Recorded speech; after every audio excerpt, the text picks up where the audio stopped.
பூச்சோங் Putra heights எரிவாயு குழாய் வெடிப்பினால் ஏற்பட்ட தீயில் பாதிக்கப்பட்டவர்களுக்கு அடையாள ஆவணங்கள் இலவசமாகவே மாற்றித் தரப்படும்.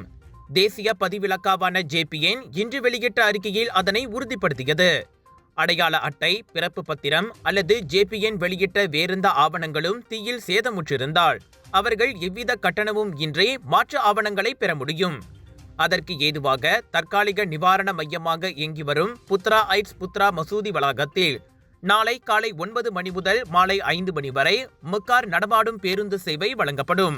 பாதிக்கப்பட்டவர்கள் நடப்பு சூழலில் JPN அலுவலகங்களுக்கு செல்வது கடினம் என்பதால் அவர்களின் வசதிக்காக நாங்களே அங்கே செல்கிறோம். தவிர முக்கிய ஆவணங்கள் அவர்களுக்கு விரைந்து கிடைக்கப் பெறுவது அவசியமாகும். அப்போதுதான் அடுத்து வரும் எந்த ஒரு அலுவல்களையும் அவர்களால் எளிதில் மேற்கொள்ள முடியும் என JPN விளக்கியது. இந்த சிறு முயற்சியானது பாதிக்கப்பட்டவர்களுக்கு இக்கட்டான சூழலை எதிர்கொள்வதில் சற்று உதவியாக இருக்கும் என்றும் JPN நம்பிக்கை தெரிவித்தது. எங்க வீட்ல எல்லாரும் தினமும் காலையில ரேனாயூர் வெர்ஜின் கோகனட் ஆயில குடிக்கிறோம். நீங்களும் தினமும் ரேனாயூர் வெர்ஜின் கோகனட் ஆயில குடிங்க. எப்பவுமே புத்துணர்ச்சியோட இருங்க.